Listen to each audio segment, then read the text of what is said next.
Happy Lord's Day everyone! Welcome po sa ating online worship celebration.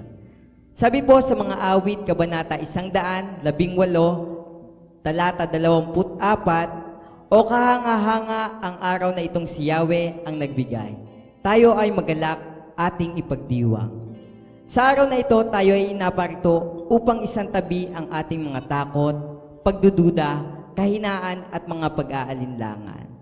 Na kahit sa maikling oras na ito, tayo makapagpahinga sa presensya ng Panginoon. Kaya't sabay-sabay nating pasalamatan at purihin ang Panginoon.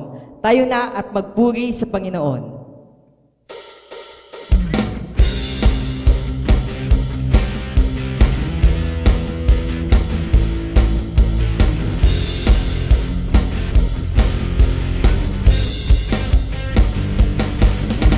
Ibayawani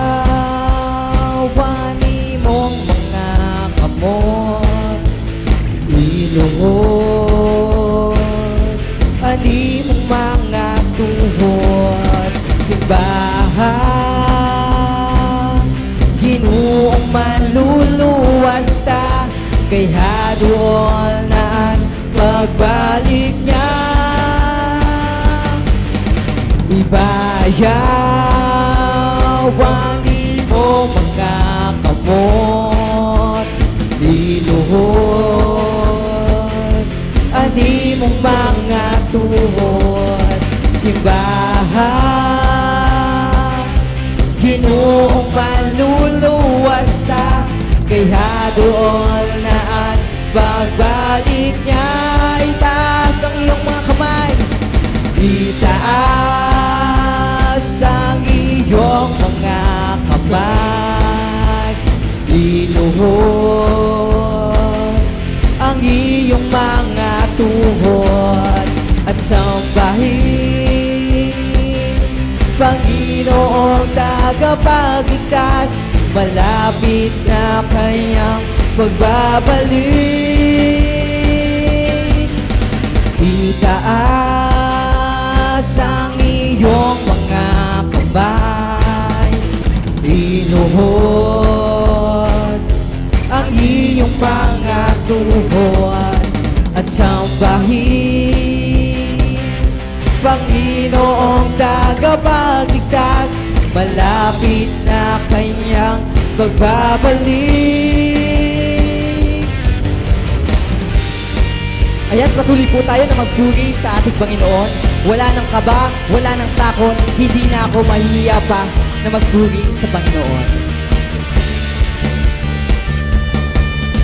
Wala nang kaba, wala nang takot, di na ako mahihiya pa. Handa kong kalimutan ng aking sarili upang magpuri sa ngalan ni Yahweh. Sayaw, sayaw, sayaw, tunay na papuray, isayaw, sayaw, sayaw, sayaw, sayaw, tunay na papuray, isayaw.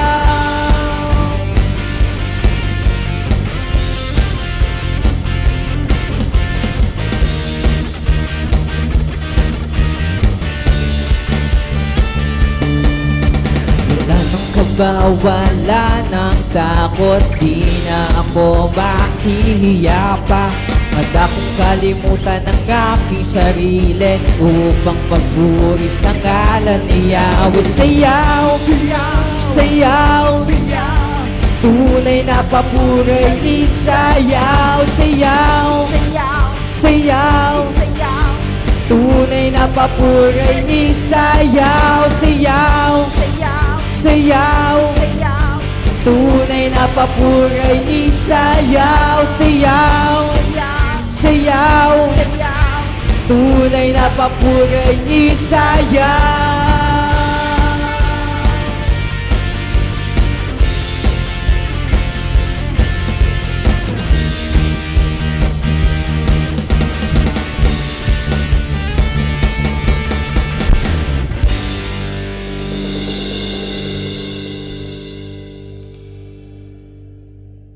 Patuloy po natin sambahin ang ating Panginoon.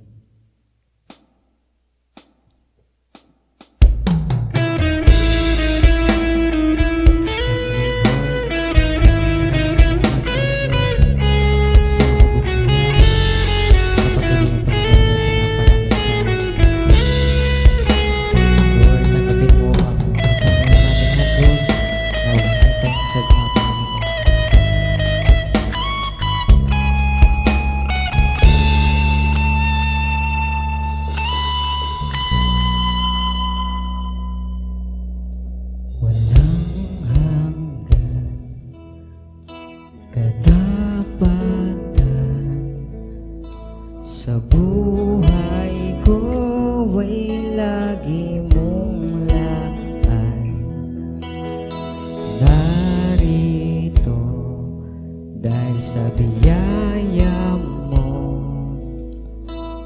Habang buhay magpupuri sa'yo, pupurihin ka sa awit, itataas ang aking tinig, itatanghal sa buhay ko'y tanging ikaw, O Diyos.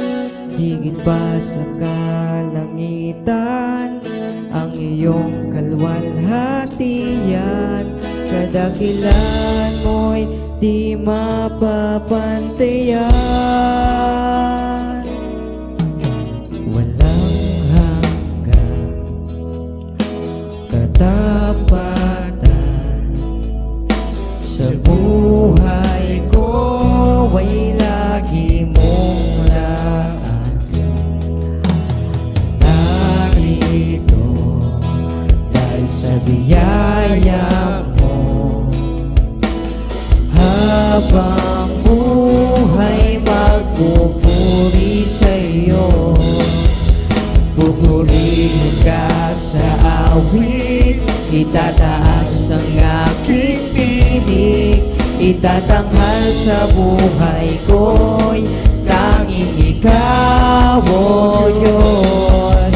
Higit pa sa kalangitan ang iyong kalwalhatian, kadakilan mo'y di mapapantayan. O purihin ka, pupurihin ka sa awit, itataas ang aking tinig, itatanghal sa buhay ko'y tanging ikaw, O Diyos. Higit pa sa kalangitan ang iyong kalwalhatian, kadakilan mo'y di mapapantayan. Jesus, sa'yo ang kapurihan, kalwalhatian ngayon at magpakailanman. Jesus, sa'yo ang karangalan, kapangyarihan ngayon at magpakailanman. Jesus, sa'yo ang kapurihan, kalwalhatian ngayon at magpakailanman. Jesus, sa'yo ang karangalan, kapangyarihan ngayon at magpakailanman. Pupurihin ka sa awit, itataas ang aking tinig, itatanghal sa buhay ko'y tanging ikaw, O Diyos. Higit pa sa kalangitan ang iyong kalwalhatian, kadakilan mo'y di mapapantayan. Alleluia, purihin ka, dakilang hari, luwalhatiin ka,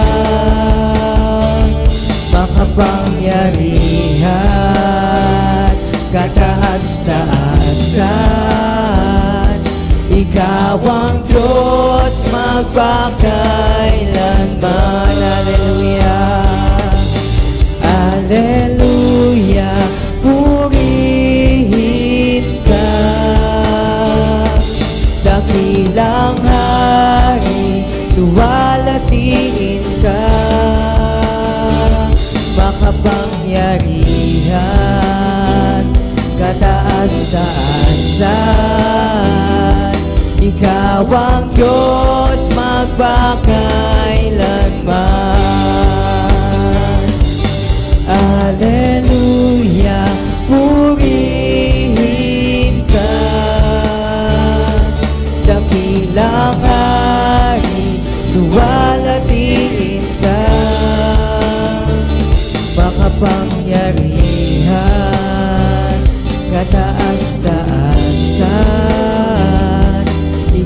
Ikaw ang Diyos magpakailanman, makapangyarihan, kataas-taasan. Ikaw ang Diyos magpakailanman, makapangyarihan, kataas-taasan. Ikaw ang Diyos magpakailanman.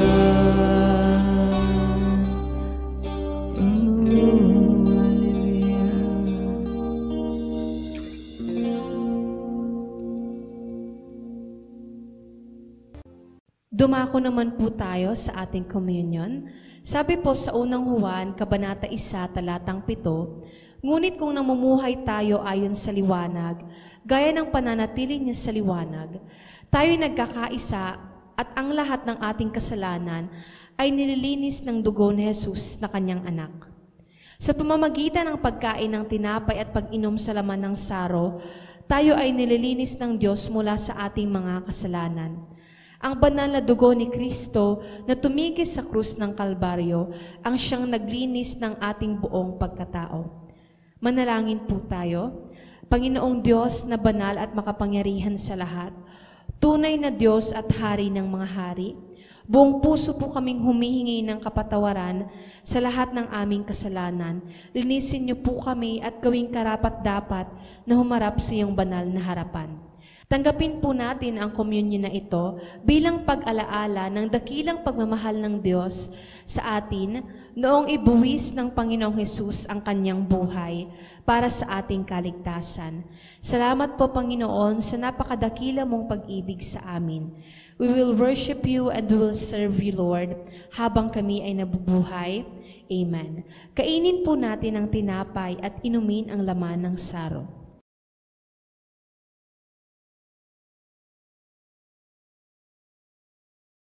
Dumako naman po tayo sa ating pagbibigay.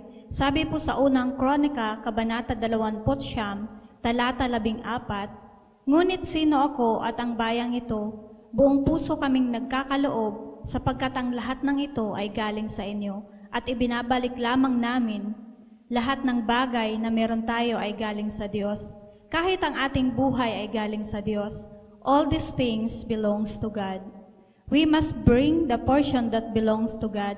Hindi niya ito ipinababalik para sa Kanya, kundi para sa atin upang sumagana tayo sa lahat ng bagay at subukin tayo kung tayo ay mabuting katiwala sa mga bagay na ipinahiram lamang niya sa atin. Lahat ng utos ni Lord ay may kapalit na gantimpala at depende ito kung paano tayo tumutugon dito. If your heart is right, the price is right. Amen? Bring back your tithes to God at asahan mo, kapatid, na kapag tama ang intensyon mo ng pagbabalik ng iyong mga ikapo at handog, asahan mong siksik, liglig at umaapaw ang kayang ibigay at ibalik ni Lord sa lahat ng iyong ginagawa. Tapat si Lord sa kanyang mga salita at ipinapangako. Kaya naman, maging tapat din tayo sa lahat ng mga bagay na ipinagkatiwala sa atin ni Lord. Magbigay po tayo. Maaari niyo pong ipadala ang inyong mga tithes and offering sa mga account numbers na nakikita ninyo sa inyong mga screen. God bless.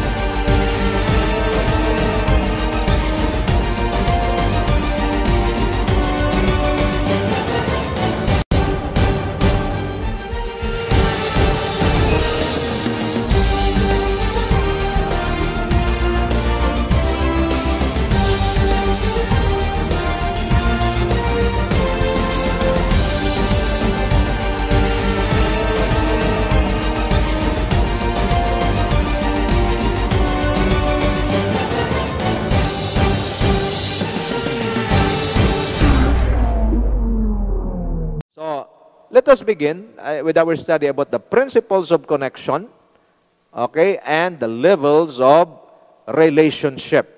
Kaya nga po, pinapasadahan ko nung nakaraan, why lawlessness happens in the church before. Why? Because ito yung missing link or missing piece na hindi po masyadong naunawaan ng marami. Okay, so first things first, I would like to share with you what are the levels of relationship in the church. Okay? So ano ba yung mga levels of relationship sa loob ng church? Actually, mayroon pong 5 klaseng tao sa loob ng iglesia. Una ho, yung believer. Okay? Once na isang tao ay nakilala kay Kristo, ang kasunod na hanapin niya ay yung church para doon siya manginginain, doon siya magpapalakas ng kanyang pamumuhay bilang mananampalataya. The problem with the believer is, he is more focused or centered sa kanyang sarili. Ang isang mananampalataya or believer, ang kanyang kategory ay siya ho ay dumadalo lang sa church para mayroon siyang makuha at ma-empower yung kanyang sarili. At ang ganitong klaseng attender sa loob ng church ay hindi po napapakinabangan. Why? Because centered lang siya sa kanyang sarili. Okay? Pangalawa, the believer, after the believer, magiging member. Okay? Itong member naman, ito naman yung mayroon na siyang, kumbaga, nag-i-incorporate na yung kanyang sarili sa church. This time, siya naman ngayon ay mayroon ng kabahagi. Kumbaga, siya ay nagko-contribute ng kanyang kakayahan. Siya ay, kumbaga, mayroong pangangailangan sa loob ng iglesia. Siya ngayon ay, kumbaga, mayroon ng pakikibahagi unlike sa isang believer. Tandaan natin, di lamang tayo tinawag ng Diyos para magiging believer, magiging self-centered. Kailangan tayong mag-incorporate sa body. Ibig sabihin ng incorporate, ibig sabihin ikaw ay makikiisa or ikaw ay sasali. Ikaw ay, pag sabing incorporate, you will be part of the body, part of the church. Nagkakaunawaan po tayo. Pero yung member, pagka tumatagal-tagal, dapat nag-i-improve. Nakita niyo mga kapatid, from being a believer, you become a member of the church, and then pangatlo ho, you will become a disciple. Pag sinasabing disciple, simple lang po yan. The disciple is the teacher, disciple is a student. So you are now learning, okay, kung ano yung mga tinuturo sa church, ano yung mga doctrine sa loob ng church. So ganun po yan, disciple. Okay, so and then the disciple will become a minister. Nakita niyo yung pattern, paano nag-grow yung isang mananampalataya. Okay, from being a believer, siya ay nagiging member. Nag-incorporate na siya. So, ini-embrace niya na yung practices sa church. And then, hindi lamang yung practices, kundi even the doctrines. Ano yung pinapaniwalaan ng church? Yan yung ini-embrace naman ng disciple. So, willing na siya ngayon na matuto. Once na matuto siya, siya ay magiging servant or magiging minister. Nakita niyo, from being a disciple to become a minister. Okay, once after na nagiging minister, nag-i-involve na siya ngayon sa gawain. Pagtuturo, kung ano yung gifts niya, yun ang kanyang ginagamit, ng kanyang kinocontribute. Naunawaan po natin, kinocontribute niya sa iglesia, parang iglesia ay lalong lumakas, at yung mga pangangailangan sa church na mayroon siyang kakayahan, siya ngayon ay nag-fit in para suportahan, tulungan ang kanyang pastor at siya naging minister. Now, ipapakita ko po sa inyo, and then last but not the least, ito po yung siya ay magiging son in the house. So makikita natin, the first level is you're a believer, self-centered lang mo ito, lahat ay patungkol sa sarili, but nagiging member, and then after becoming a member, he becomes a disciple. Ibig sabihin, a student. Nag-aaral na, okay, mga doctrines, kung ano yung pinapag-aaralan, o mga pinag-aaralan sa loob ng iglesia, palaging presente siya, and then he became a minister. Nag-i-involve na sa gawain. Ang kanyang kalakasan, ang kanyang gifts ay kanya nang ikinocontribute para makatulong sa pastor at maisulong ang paglago ng iglesia. And then lastly, the most important level is none other than becoming a son.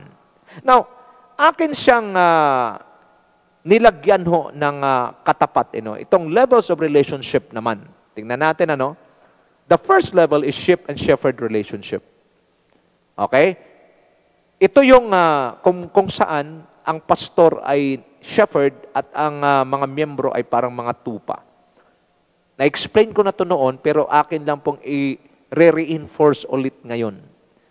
Kasi ho, pagka hindi ho maintindihan, at itong level lang na ito, mag-i-stay ang church, ito yung level na kung saan ang mga tao ay puro lang spoon feeding. They cannot stand on their own. A sheep cannot stand on its own. Kailangan palagi siyang may shepherd. At ang pastor ho, pag sa ganitong level, ito yung struggling level na kung saan ang mga tupa, ang mga miyembro ay masyadong sensitibo. Pag hindi sila matulungan, hindi sila makalinga ng kanilang pastor, dyan kaagad nagreklamo. Okay? Yan ho yung unang level. Ano? At napaka-shallow. Kumbaga, sabi nga ni Pastor Wilbert, initial work lang yan ng pastor, yung sheep and shepherd level. Pangalawa, discipler level. Okay? Ito naman ngayon yung tinuturuan na, nagiging estudyante na ngayon yung mga member, handang matuto, at ang kanila namang pastor ngayon ay nagiging teacher sa kanila. Okay? Nagiging discipler. Kumbaga, sinisimula na silang i-train. Nakita niyo ho? Train. So, pag sinabing disciple, student. Okay? So, nagsimula ng matuto. At ito, maganda-gandang level. So, maraming churches din po ngayon, narito na sa ganitong level, pero hindi pa ganun ka-sold out yung marami. And then, from being a disciple, nagiging mentee and mentor relationship. So, mapapansin natin, so tumaas na. Yung disciple, yung student, nagiging servant na ngayon. Mentee is a servant. Para bigyan kayo ho ng malinaw na pattern, si Elisha, maganda ho yun. Nung siya ho ay una, talagang siya ho ay naging disciple ni Elijah, and then nagiging mentee, naging servant. Sabi ni Pastor Wilbert, Elisha was serving Elijah for 14 years. Alam niyo ang trabaho ni Elisha kay Elijah? Before ho kasi, wala hong mga sasakyan before eh. Pag mayroong pupuntahan yung mga tao no, naglalakad talaga sila. Pagka mayroong sasakyan, mga kabayo, camel, ganon. Kaya bawat tahanan noon, mayroong pong nakaabang na jar na mayroong tubig. At ang laman na tubig na yun yung panghugas sa paa. At ang maghuhugas ng paa ng master, walang iba kundi yung kanyang servant, yung kanyang mentee. Imagine nyo 14 years, ganun ang kalalagayan ni Elisha kay Elijah. But Elisha was so determined. Nang sabi niya, as long as the Lord lives and you live, I will not leave you. So ganun katindi yung connection, So yung mentee-mentor connection, that is now a higher level than a disciple-discipler connection. Nagkakaunawan tayo. But there is that kind of level of relationship in the church na dapat i-desire at saka i-aspire ng bawat mananampalataya. Ano ito? Ito yung father and son relationship. From being a sheep, the member will become a disciple. From being a disciple, he will become a mentee, a servant. And being a servant, it's not enough. He should become a son. Okay? Ang pastor din, from being a shepherd, he will become a discipler. From being a discipler, he will become a mentor. Okay? And from being a mentor, he will become a father in the faith. Nagkakaunawaan tayo. So, dapat malinaw sa atin, saan po kayo dyan? Tingnan nyo inyong screen, saan kayo dyan? Are you a sheep, spoon feeding, cannot stand on your own?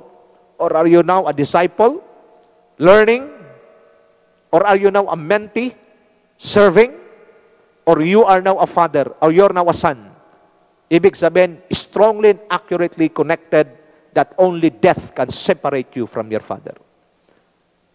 Nakita niyo ho, ang inyong mga sarili? Sa mga kapwa ko rin manggagawa, tingnan natin, baka shepherd lang ang level natin. We keep on spoon feeding lang ang ginagawa natin sa ating mga member. Pag kayo ho ay nasa nagiging discipler na, from being a shepherd, naging discipler, you are now teaching them the principles of the kingdom, teaching them honor, paano mag-honor, honoring God, honoring God's man, honoring the man of God, honoring the relationship in the church. Mahalaga ho yan. Pagdating sa mentor, dito ho, medyo mag-ano na ito. Ito po ay mayroon ng Kumbaga, you are now demonstrating a life. Okay, na kung saan, accuracy, honoring, dito pinapakita na ng mentor yan. Okay, and lastly, the father. Father breeds. Mentor leads. Nakakaunawaan tayo. Dapat malinaw sa atin to. Yung father in faith, pag nagiging, you are now in the stature of a father, ano pa mangyayari? You are now giving inheritance to your children. Watch me now. Shepherd, discipler, and mentor cannot give inheritance to those whom they are leading. Only fathers give inheritance to their children. So tingnan natin ang ating levels of relationship. Napakahalaga po niyan. Now, I'll show you the weakness of shepherding, sheep, disciple, and mentee. Papakita ko sa inyo para meron kayong idea. No? What are the weaknesses of these three levels? Okay? Number one, a sheep is weak and slow learner. Isa ho sa kahinaan ho ng tupa. Okay? Yung hindi magandang description sa kanya, mahina at saka slow learner. Pinakita ko na po sa inyo nakaraan yung tupa, no? Pagka hindi talaga ililid ng kanyang pastor, talagang gagawin niya talaga yung hindi tama. Because, para ho maintindihan ninyo, ang kinakain ng tupa, hindi ho katulad ng mga kinakain na damo ng mga baka. No? Ang kinakain ho ng tupa, yung mga naroon sa mga batuhan, yung mga umuusbong ho na mga halaman. Yan ang kanilang kinakain. At minsan nasa burol ho yan. At minsan ho, nasa pataas. At kadalasan nasa ang katabi niyang bangin. Ang tupa, wala ho siyang pakialam. Sa kanya, isa pa sa kahinaan ng tupa, ang tupa ho ay siya ho ay nearsighted. Kaya ang nakikita niya lang yung kanyang kakainin, hindi niya nakikita yung kanyang kapaligiran. That is why ang tupa kailangan talaga ng pastol. Same thing in the church.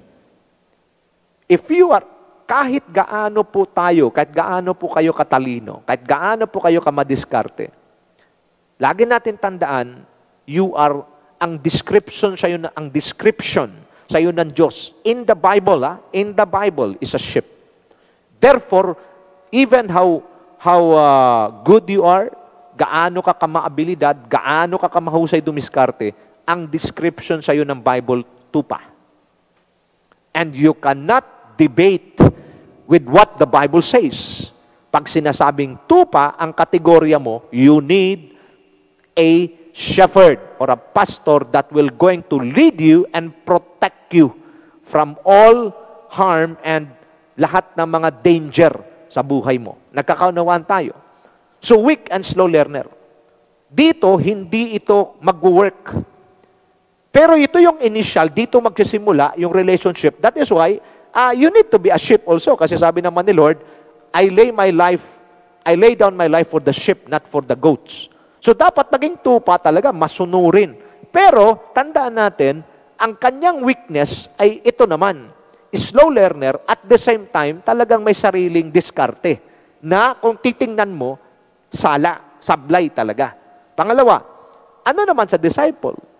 Okay, lagi natin tandaan, yung mga disciple ho, huwag tayong matuwa mga pastor, ang dami ko nang dinidisciple. Kasi si Judas ho, ang example sa disciple. Nakita nyo ho? He betrayed the Lord Jesus Christ. Kasi pag sinasabing, karamihan ho kasi, pag sinasabing disciple, isa ho sa ibig sabihin ng disciple, student. Pag ang level ng relationship mo sa pastor mo, you are just a disciple, what will happen? Hihigupin mo lang yung kanyang mga karunungan. At malaki ang tendency dito, pag ikaw ay nagiging disciple lang, ano mangyayari? Student, they just want to learn. Pero when it comes doon sa application, when it comes doon sa kanilang relationship sa kanilang pastor o sa kanilang discipler, ganun lang sila. Dependent at the same time, palagi lang learnings ang habol. They are more connected to the teachings rather than the one teaching. They are more connected to the message rather than to the messenger. Nagkakaintindihan tayo? Tingnan nyo, titingnan natin ngayong gabi kasi nga, ito yung mga levels ng connection tsaka relationship na hindi po masyadong alam ng marami. Kaya, yung iba, nagkahalo-halo. Pwede hong mangyayari ito sa loob ng church, itong apat na to. Yung iba tupa, yung iba disciple, yung iba mentee, yung iba sons. So pwedeng magkahalo-halo. Kaya dapat ngayong gabi, makita natin anong level ka. Okay? Are you a sheep? Yung iba naman, kombinasyon. Minsan tupa, minsan disciple, minsan mentee, minsan sons. Kaya nga, itong teaching na to ngayong gabi, dapat magbigay ng clarity sa iyo para alam mo paano mag-behave. Nagkakaintindihan tayo.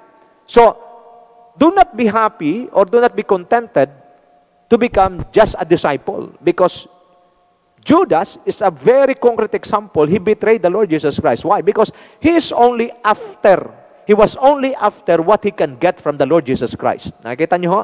Students, they just want learnings from their teachers. Malinaw po yan, mga kapatid. Ibig sabihin, ang mga estudyante, ang gusto nila makuha, yung kaalaman mula sa kanilang teacher. Okay? So makikita natin, they are just connected with the message, but they are not connected to the messenger. Watch me now. If you are not connected to the messenger, but only the message, only to his message, ano mangyayari? Pwede mo makuhang mensahe. Pwede kang magkaroon ng panibagong kaalaman. But the problem is, there is no impartation of life.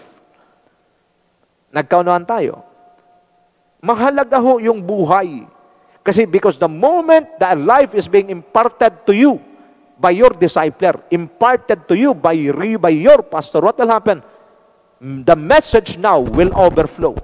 Hindi ka lamang mafe-feel, kundi mag-overflow ang mensahe. Bakit? Because you are no longer connected to the message, but you are connected to the life of the messenger. Nagkaunawan tayo, mga kapatid. Pangatlo, mentee. Ang mentee naman, mayroong tendency na ma-outgrow niya yung kanyang mentor. At dito dapat maingat ang mga mentee. If you are now a mentee to your mentor, there is a big tendency that they will going to outgrow their mentor. At prone ho ang mentee sa pride at saka boastfulness, kayabangan. Naunawaan nyo natin? So dito makikita natin, marami hong mga mentee na outgrow nila yung kanilang mentor. At hindi ho yung malayong mangyari. Why? Because the mentor will give everything he has doon sa mentee. At yung mentee, dahil palibhasa siya mas bata, mas maraming alam, mas mayroong alam sa technology, plus dinagdagan pa at binuhusan pa ng kanyang mentor ng kanyang mga wisdom, ano nangyayari? May tendency na ma-outgrow niya. The problem is, pag na-outgrow ng mentee, okay, yung kanyang mentor, may tendency ito na kanya itong i-contempt. Nagkakaunawan tayo. Yung palagi sinasabi namin. Okay? Close proximity leads to familiarity. Pakisulat nyo ito. Close proximity leads to familiarity, and familiarity leads to contempt. Dahil ang mentee masyado siyang close at palagi siyang kasama ng kanyang mentor, nagkakaroon na siya ngayon ng familiarity sa mentor niya. At mag-ingat po tayo, mga mentee, sa familiarity spirit. Why? Because familiarity spirit leads to contempt. Pag sinasabing contempt, ito yung paghamak. Because sa sobrang familiar ng mentee sa kanyang mentor, yung respect, yung honor, ay hindi na lumalago, bagkus bumababa. So the weaknesses of these three levels, dapat maintindihan natin. As a sheep, weak and slow learner. As a disciple, it is more on the connection to the message. It is more on, kabig. Puro kabig lang. Okay? Pero pagka siya na ngayon ang hihingan, medyo medyo mahirap para sa kanya. Ang mentee naman, ang danger dito, yung close proximity niya na nagli-lead sa familiarity, at pag hindi niya ma-manage at hindi niya ma-control or ma-manage yung kanyang familiarity, magdadala sa kanya sa contempt. Why? Because the life of his mentor is now open before him. Nagkakaunawa na tayo, mga kapatid. Tingnan nyo kasi dapat maintindihan natin to. And then pang-apat, ito yung ideal level of relationship na dapat nangyayari sa loob ng church. And this is the father and son relationship. Okay? Pag itong tatlo, dadaanan mo rin talaga naman itong tatlo . First, you must be a sheep so that it will be easy for you to migrate to become a disciple or a student. And then, after becoming a disciple, you will become a mentee, servant, and then, pag nadaanan mo na itong tatlo, you need to move to the fourth level, which is becoming a son. Nagkakanawan tayo. Hindi po automatic, pagpasok mo sa loob ng church, son ka kaagad. Kailangan muna merong ship. Papangunahan ka talaga. Pangalawa, disciple, tuturuan ka. Pangatlo, i-demonstrate na sa iyo yung buhay ng mentor mo at ikaw ngayon ay magiging kanyang servant. And then pang-apat, the most important ideal relationship in the house is a father and son relationship. Watch me now. The moment you become a son to your father or to your pastor as your spiritual father, what comes next? Inheritance. Sheep has no inheritance. Disciple has no inheritance. A mentee has no inheritance. Only sons and daughters have inheritance. What is inheritance? Having access to the riches, to the wealth, and to the resources of heaven. Sons are entitled of what the heavens in stored for them. Nagkakaunawaan tayo. Okay? What is a son? Son is a follow. Characteristics of a son, he follow his father all the way. Mga kapatid, the moment you become a son to your spiritual father, your pastor, you will follow your spiritual father or the carrier of your grace all the way. Ito yung sinasabi ni Elisha kay Elijah. Sabi ni Elisha, dito ka na lang sa Bethel kasi pinapapunta ko ng Diyos sa Gilgal. Ano sabi ni Elisha? As long as the Lord lives, and as you live, I will never leave you. Hanggat buhay ang Diyos at buhay ka, hindi kita iiwan. Ang malaking problema ni Elisha is ang Diyos ay hindi kailanman namamatay. So ano lang ibig sabihin? Hanggat buhay ang iyong pastor, hanggat buhay ang iyong spiritual father, only death can separate the both of you. Nakita niyo po, mga kapatid, pag naintindihan natin sa maliwanag na paraan yung levels of relationship at principles ng connection, napakatibay at napakalakas ang magiging kalalagayan ng bawat iglesia. Bakit? Kasi it is no longer about the pastor, it is no longer about the member, but it is now about the destiny.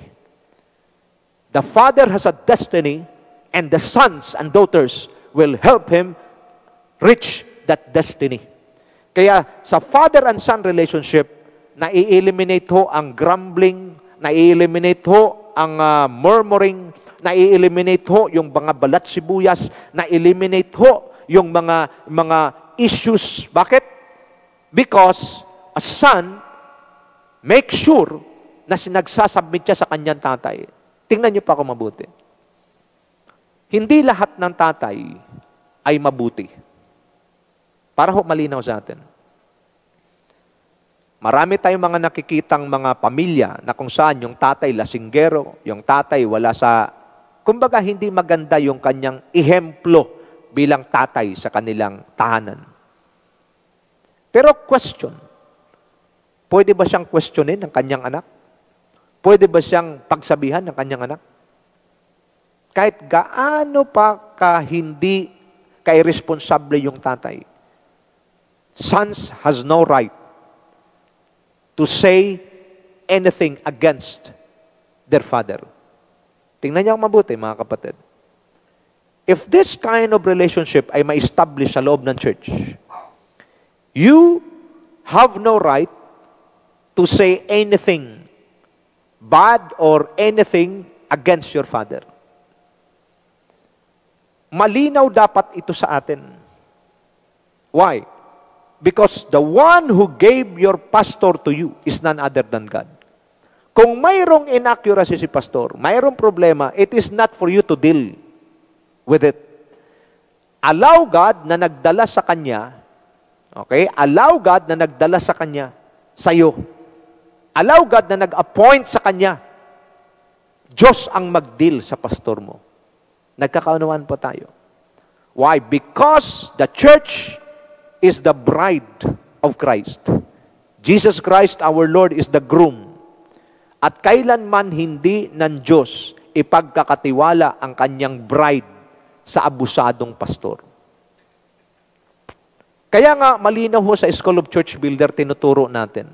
Kasi marami hong iba na hindi nila masyadong naunawaan, ang akala nila, yung pag-o-honor sa pastor bilang spiritual father ay mauuwi sa hindi magandang, kumbaga, magiging, sabi ng iba, baka mauwi sa kulto yan. Hindi ho. Because the pastor or your spiritual father will never replace the role of our Heavenly Father.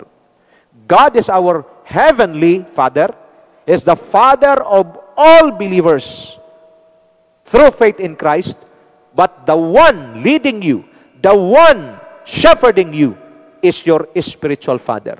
And your spiritual father will make sure and do everything to lead you closer and to connect you accurately to our Heavenly Father. Kaya palagi kong sinasabi, hindi nire-replace ng pastor ang role ng Diyos sa buhay mo. Kontra doon sa sinasabi ng iba, na parang nire-replace niya na ang Diyos. Mali.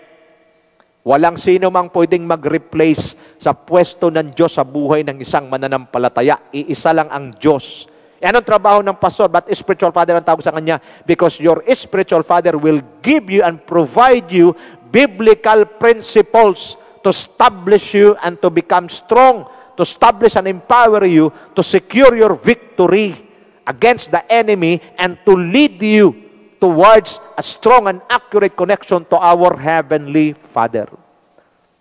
Fathers are models. Nagkaintindihan tayo. Imo-model ng pastor mo ang alin? Ang tama at accurate na connection sa ating Heavenly Father. Kaya nga, kung maintindihan nito lahat ng mga mananampalatay na nakikinig sa akin ngayon, palagi ho ang pastor ang nagtitest ng ground. Kung ang tubig malalim, pastor muna ang unang lulusong. Intindihin niyo ako sinasabi, mga kapatid. Defining moments, pastor muna ang unang makakaranas. Bakit? Bakit ang pastor kailangan mauna? Kasi bago niya palusungin ang kanyang mga tupa, sinusukat niya muna ang tubig kung gaano kalalim, kung kaya ba nilang tumawid o hindi. Sa mga kayang tumawid, papatawirin niya. Sa mga hindi kaya, gagawa siya ng paraan para maturuan sila para makatawid lahat sabay-sabay. Naunawaan ho natin? Pastor ho ang unang nakakaranas. Kung ano man ang mararanasan, pagpapala man o hindi, pagsubok man, pastor ang unang nakaranas. That is why mahalaga ho itong pag-aaral na ito, maunawaan natin. Kasi bago pa dumating sa inyo ang problemang kinakaharap nyo ngayon, nauna nang nakaranas ang pastor. Bakit? Kasi siya ang magli-lead sa iyo, siya ang mag-i-input sa iyo at magpo-provide sa iyo ng mga estratehiya, magpo-provide sa iyo ng now word for you to overcome. That is why strong and accurate connection, not just a sheep, not as a disciple, not as a mentee, but a son to your spiritual father, to your pastor is a must. Why? Because only sons are entitled to receive blessings and inheritance. Sons have all the access. Tingnan niyo kung mabuti. Isa ho sa pinangako ng Diyos sa Matthew 16 kay Pedro, upon this rock I will build my church, that even the gates of hell shall not prevail against it. And I give you the keys of the kingdom. Watch me now. I have two sons, si Josh at si John. Hindi ko pwedeng ibigay yung susi ng bahay ko sa anak ng kapitbahay. Binibigay ko lang yung susi sa anak ko. Para yung mga anak ko, anytime silang dumating sa bahay, pwede nilang buksan. At kung anong meron sa loob ng bahay, pagkain o anuman, para sa kanila yon. Naintindihan na ho natin. Hindi binibigay sa tupa. Hindi binibigay sa disciple. Hindi binibigay sa mentee. Binibigay sa anak. Nagkakaintindihan na tayo. So your pastor, the moment you become a son to him in the Spirit, what will happen? He or she will release your inheritance. Ulitin ko muli, anong inheritance? Having access.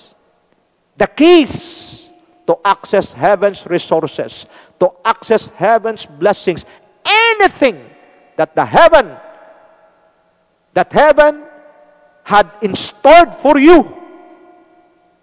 Yung for I know the plans I have for you, plans not to harm you but to prosper you, plans to give you hope and a future, it is only for sons.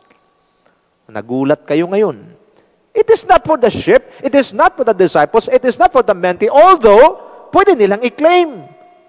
But all the promises of the Father are only for the sons. I cannot promise doon sa anak ng kapitbahay ko. Pwede akong mangako at tutuparin ko yung mga pangako ko sa mga anak ko lang. Nagkakaunawa na tayo. That is why ito yung tinatawag na ideal level of relationship na dapat nag-ooperate sa loob ng tahanan. Pero hindi kasi pag hindi natin i-explain isa-isa, hindi rin maunawaan ng iba kung paano maging anak. First, you have to be a sheep. Because sabi ni Lord, I lay down my life only for the sheep. Follower. Pangalawa, student, disciple. Willing to learn, willing to obey. Pangatlo, mentee, willing to serve. And then pang-apat, son, willing to go all the way with his father. Through thick or thin. Through favorable or unfavorable situation. Dito, hindi na situational, hindi na nakabase sa circumstances, hindi na nakabase kung anuman ang pinag-uusapan, father and son relationship, whether in good as well as in bad times, they go together. Yan ang ideal level of relationship na dapat nangyayari sa loob ng iglesia. Hallelujah. I cannot imagine every churches modeling, operating in this level of relationship, father and son relationship. Grabe yung power. Bakit? Because heaven now will open. Heaven now will speak. Heaven will back up the words in the church. Why? Because na-establish na ang ideal level of relationship. People are going with their pastor all the way. Hindi na yung namimili ng sirkumstansya. Hindi na yung namimili kung ano yung mensahe sa kanila. Tingnan niyo ako. Yung aking mga anak, wala silang karapatang mamili kung anong ipapakain ko sa kanila. Ang sabi ko, kung anong inihain sa hapagkainan, kainin. Walang question. Kasi yun ang naabot ng pera natin. Yan ang naabot na mabili natin, kainin yan. Para sa atin lang lahat. Nagkaunawan ho tayo. At never silang magreklamo. Bakit? Yun ang pinapakain ko sa kanila. Same thing in the church. Hindi lahat ng mensahe sa loob ng church. Sa pagsasama mo sa iyong pastor, hindi lahat puro inspirational. There are messages that will break you. There are messages that will offend you. Dapat naintindihan natin yan eh. Kayo ho na mayroong mga pamilya na nakikinig sa akin ngayon, may nanay, tatay kayo. Huwag niyo sabihin sa akin, ni minsan di kayo napagalitan ng mga magulang niyo. Perfect family po kayo pag hindi kayo nakaranas ng pagalit ng mga magulang niyo. Mga magulang, huwag niyo sabihin sa akin, mga anak niyo talagang never niyong napagsabihan at perfecto ang kanilang pamumuhay. Siguro lahat kayo mag-agree sa akin. Walang ganung pastor. Tama. Kaya hindi maiwasan sa loob ng pamilya, ang alin, yung tension or friction. Bakit? Kasi pag nagalit na yung nanay, magtatampo yung anak. That is a normal scenario in a church. A normal scenario in a family. Nagkakaunawaan tayo. Same thing in the church. Normal scenario na ang pastor ay magkasalita. Normal scenario na magre-rebuke ang pastor. Normal scenario na magtuturo, magko-correct at magtitrain ng pastor. Normal scenario yan. The problem is, hindi natanggap ng iba. Bakit? Because they are not in the right position. What is the right position and level of relationship that should operate in the church? Father and son relationship. Nagkakaunawa na tayo. Ang anak, kahit gaanong pagalit ng kanyang magulang, magtatampo konti, pero mamaya-maya babalik. Bakit? Kasi naintindihan niya na yung ginagawa ng mga magulang niya para sa kapakanan niya. Kung lahat ng miyembro sa church ganyan, na bawat pagpangangaral ng pastor, pagre-rebuke ng pastor, paalala ng pastor, ang kanilang iniisip kasi anak sila, para sa ikabubuti ko ito. Salamat po, pastor. Salamat po sa paalala. Salamat sa rebuke. Salamat sa correction. Salamat sa training. Hallelujah. At pag nakita ng Diyos that the kind of relationship that is operating in the house, in the church, is a father and son relationship. Lagi niyang tandaan. Malakay chapter 4, verse 5 to 6. I will send to you Elijah before the dreadful day of the Lord comes. And he will turn the hearts of the children to their father and the hearts of the father to their children. Else, I will come and strike the land with a curse. No wonder maraming churches magulo. No wonder maraming churches mahihina. Why? Because people doesn't understand the level, the principle of connection and the levels of relationship that should exist, that should operate in the house. Kaya makikita nyo, magulo. Bakit magulo? Mayroong tupa, mayroong estudyante, mayroong disciple, mayroong mentee, mayroong ding mga anak, naglabo-labo. And this, because of this confusion, laging tandaan, kaya nga malino sinasabi sa 1 Corinthians, God is a God of order. He's not a God of confusion. Nagkaunawa na po tayo. It is in the Bible. God is a God of order. He is not a God of confusion. Because of this, the devil is taking advantage. Nagkaroon ng advantage ang demonyo ngayon na i-exploit itong ignorance na ito pagdating sa level of relationship. Kaya yung iba na tupa, ito yung maiingay. Ang mga estudyante naman, ito yung robber at saka grabber. Takers. Robbers and takers. Ng alin? Ng mga revelations. Pero pag ginagamit na sa gawain, ayaw. Ano pa? Mentee, ito naman yung mga pamilyar. Dahil alam na nilang sekreto ng kanilang mentor, alam na nila yung pamumuhay ng kanilang mentor, ano nangyayari? Ito yung mga mas delikado. Bakit? Because the moment na hindi na sila nasasatisfy at nalalampasan na nilang kanilang mentor, ano mangyayari? Then they will despise. They will contempt because yung kanilang close proximity nagdala sa kanila sa familiarity at yung familiarity nagdala sa kanila sa contempt. Dangerous itong tatlong ito. That is why I'm showing you the weaknesses of this level of relationship. You need to become a son. Kung hindi pala ang Diyos nagkamali sa paglagay at pagbigay ng pastor na mangunguna sa buhay mo, at hindi rin pastor nagkamali ang Diyos na mailagay sa iyo ang mga miyembro na pinapangunahan mo ngayon, ano ang gagawin natin? Then let's move on to the ideal level of relationship, which is a father and son relationship. Turn your heart to your people, and you, congregation, turn your heart to your pastor so that ma-eliminate natin ang spirit of lawlessness, ma-eliminate natin ang spirit of ignorance, at ma-eliminate natin ang spirit of murmuring and grumbling sa loob ng church. Bakit? Kasi pag tayo ay pamilya, napansin nyo, kasiraan ng isa, kasiraan nating lahat. Ano mangyayari? We cover each other. We do not condemn each other. Nagkakaunawaan tayo. So, father and son, those who are now entering or entered into sonship, what happened? They follow their father all the way. Pangalawa, willing to sacrifice.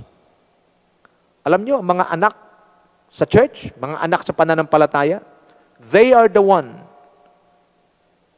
who supported their pastor all the way. Napansin nyo? Ano sila? They're the one, they're willing to sacrifice. Pag sinasabing willing to sacrifice, pag mayroong mga projects, pag mayroong mga ginagawang kanilang pastor, sila ang una. At minsan ho, ang mga anak ho, minsan kinakapos din yan. Pero sila, hindi nila tinitingnan yung kanilang kakapusan, ang tinitingnan nila, paano kami makatulong sa aming spiritual father? Paano kami makatulong kay pastor para maitaguyod at makarating kami lahat sa destiny? Napansin niyo mga anak? Iba na ngayon. They are no longer looking at themselves. They are now looking to the destiny. Kasi kung anong destiny ng kanilang tatay, ano ang destiny ng kanilang pastor, yun ang kanilang priority. Ang kanilang pagiging mananampalataya is no longer about themselves like a sheep. It's no longer about what they can get like a disciple. It's no longer about what they will know more about from their mentor. But they are now participating. They are now living for a common cause. They are now living and willing to sacrifice, willing to go for extra mile just to reach the destiny of their father. Because they believe that the destiny of their father is also their destiny. Hallelujah. They are focused and determined to fulfill and finish the destiny of their father. The moment you become a son to your spiritual father, you are already setting aside all your personal interest. And your interest now is the interest of your father. Your destiny now is the destiny of your father. Your ministry now is the ministry of your father. Because once the father is too old to continue, the legacy will not be broken. Instead, the legacy will be pursued. Magpapatuloy. Pansinin niyo mga kapatid. Maraming mga churches, mayroong mga pinagpapastoran sa matagal na panahon that because the pastor failed to raise up sons and daughters in the house, lahat ng kanyang sinimulan, pagpalit ng next generation, pag-replace sa kanya, sinira lahat. Kaya walang continuity ng legacy. Kaya ang church, patawarin niyo ako lahat, mahal ko kayo. Maraming churches nagbibilang ng taon pero walang natapos na gawain. Bakit? Kasi walang continuity because there is no transfer of legacy because the pastor wasn't able to raise up sons and daughters in the house.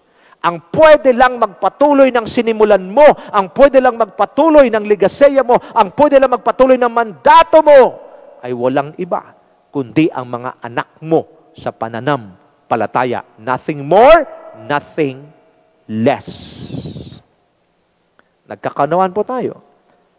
Kapwa ko mga pastor, ang ating pong major ministry is to raise up sons and daughters in the house. But first, they should be a sheep. They should be willing to be discipled. Disciples willing to be mentored. Pag narating nila itong tatlong level na to, it will be easy for them to migrate into sonship. If we fail to raise up sons and daughters in the house, then our ministry is a failure. Because the success of a ministry is always patterned or always based on the one or the leader to raise up an accurate successor. Pag walang successor ang ministry mo, then that ministry is a failure. Kailan ba dapat mag-raise up ng successor? Marami ho na mga kapastoran before, magre-raise up lang sila ng successor pag sila matanda na. Yung bang naroon na sila sa mga almost sa departure area, tsaka sila mag-raise up. Too late. Pastors, as early as now, habang may lakas ka pa, habang mayroong ka pang kakayahan na ibuhos ang lahat ng meron ka sa iyong mga anak sa pananampalataya, sa tingin mo na talagang na-capture ang heart mo, na-capture ang vision mo, na-capture ang mandate mo, start the transfer of legacy now. Because tomorrow or next month or next year will be late for you. Nagkakaunawaan po tayo? Kaya maraming churches nagbibilang lang ng taon. Nakakalungkot, nag-celebrate 80 years. But no change. No changes. No growth. No maturity.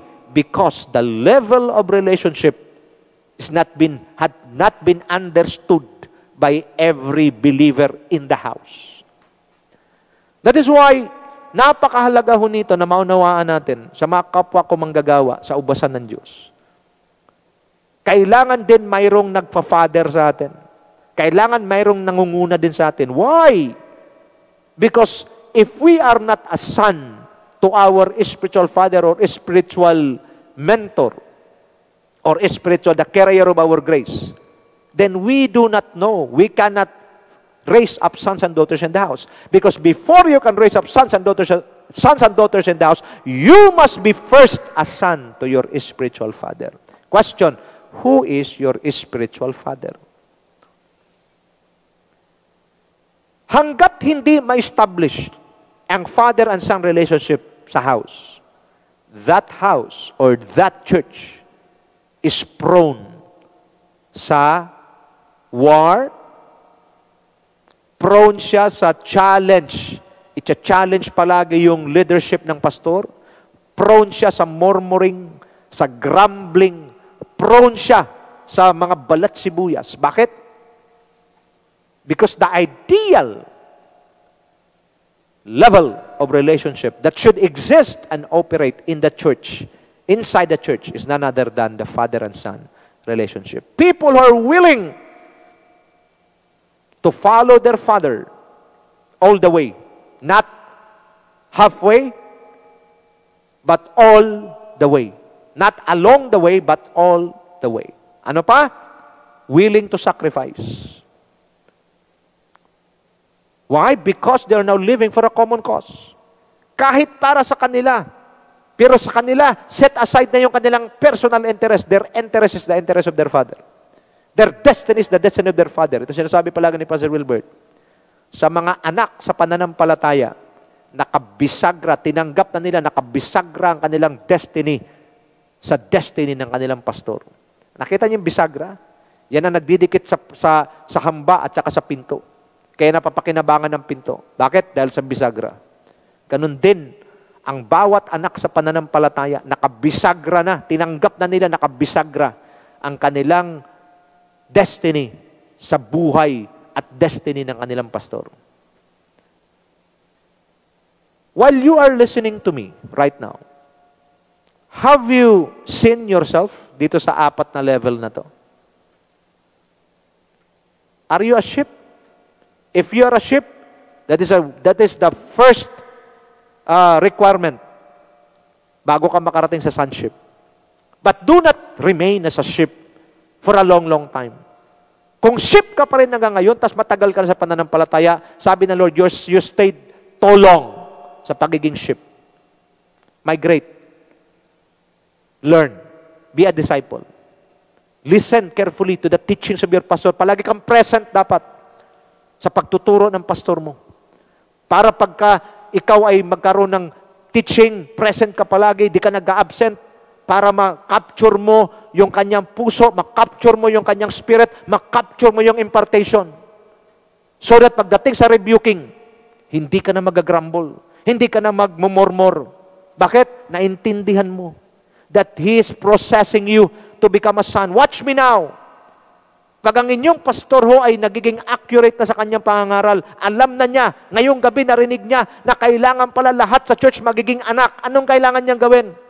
Tatalas ang kanyang pagtuturo. Yung teaching, sasamahan niya na ng rebuking. Yung rebuking, sasamahan niya ng correcting. At yung correcting, sasamahan niya ng training. Para ano? Para yung disciple magiging mentee, matuto na maglingkod. Nagkakanuan tayo. At pag ikaw ay nagiging mentee, magkakaroon ka ng close proximity sa pastor mo, huwag ka maging pamilyar. Yung honor, yung respect, palagi naroon pa rin. Bakit? Kasi hindi kayo magka-level. Siya ay lingkod ng Diyos. Ikaw ay hinuhubog para maging lingkod ng Diyos. Kaya marami ho dito sa third level sa mentee, pagiging mentee, maraming mga mentee na abort ang kanilang destiny. Why? Because of close proximity that leads them to familiarity, and the familiarity na hindi nila na-manage ng maayos, it leads to contempt. Maraming mga mentee, hinahamak ang kanilang mentor, feeling nila, mas magaling sila, only to find out. Your mentor carries something na hindi kailanman maalis sa kanila. Ano yon? Honor. Kahit ikaw ay feeling mo, mas mahusay, mas magaling ka sa mentor mo. Mas may pinag-aralan ka at marami ka na natutunan. Do not ever violate honor. Kasi hindi ka makakarating sa iyong kalalagayan ngayon without your mentor. Nagkakaunawaan tayo. Kahit na nalagpasan mo na siya, yung honor, ibigay mo. Bakit? Because what you sow is what you reap. If you are still honorable sa Kanya, you give honor to Him, ano mangyayari? Yan din ang gagawin ng mga taong ipapasailalim ng Diyos sa iyo. But the moment you dishonor your mentor, what comes next? Expect many other people under you will dishonor you also. Kaya kailangan maging sheep, maging disciple, maging mentee, but most of all, kailangan maging son. Dahil ang mga anak, kailanman, they follow their father all the way. They are willing to sacrifice. Kung mayroong project, sila yung unang-unang bumubunot. Sila yung unang-unang nagpapakita ng modelo kung paano suportahan ang mandato, ang assignment ng kanilang tatay. And they are focused and determined to fulfill and finish the destiny of their father. Napakaganda, no? Tatapusin ko po dito sa John 8:32-26. Then you will know the truth, and the truth will set you free. They answered him, we are Abraham's descendants and have never been slaves of anyone. How can you say that we shall be set free? Jesus replied, very truly I tell you, everyone who sins is a slave to sin. Now a slave has no permanent place in the family, but a son belongs to it forever. So if the Son sets you free, then you will be free indeed. Verse 35, now a slave has no permanent place in the family, but a son belongs to it forever. With this, mga kapatid, if you remain as a sheep, a disciple, a mentee, then you have no permanent place in the house. But the moment you become a son, then you belong to the house forever. Na kahit mawala ang iyong father in the natural, sons ang magmamana. Once na mawala ang iyong spiritual father, dahil wala namang umuugat sa lupa, may katapusan talaga. Sa destiny na yating kinakaharap ngayon, mayroon lang kanya-kanyang part ang bawat isa sa atin. If you are the pastor, hindi mo matatapos yung pastor. Yung destiny, mayroon ka lang part dyan. Kaya mahalaga bilang mga pastor, hanapin natin yung ating magiging successor as early as now para magkaroon na tayo ng impartation as early as now so that the legacy will continue. At sa mga anak naman sa pananampalataya, wait for your turn. Hanggat buhay ang spiritual father mo, let him do his thing. Kung saan siya natapos, doon ka magsimula. But only accurate sons and daughters are the accurate chosen successors to continue the legacy of their father. Patuloy natin sa susunod at ipapakita ko sa inyo yung ideal level of relationship in the church. We will discuss more on the father and son relationship. God bless you ho. I pray that tonight the Holy Spirit opens your heart, your eyes, your mind, your understanding, especially your spirit, to see yourself. Saan ka ba sa level na ito? Kung nakita mo ang sarili mo at you are man enough, a woman enough to admit that you are not yet in the level of being a son or daughter to your pastor, then pray to God. Ask Him to empower you, to release the grace to you so that you will be able to migrate to sonship. Why? Because only sons and daughters are entitled to God's or heavenly inheritance. And if you receive your inheritance, then you have the keys now to access all the resources, the blessings, all the things that heaven is able to provide for you. Then you will live a prosperous and a successful life. God bless you all. We love you in the name of the Lord Jesus Christ. God bless you and your family. Your table will never run out of food.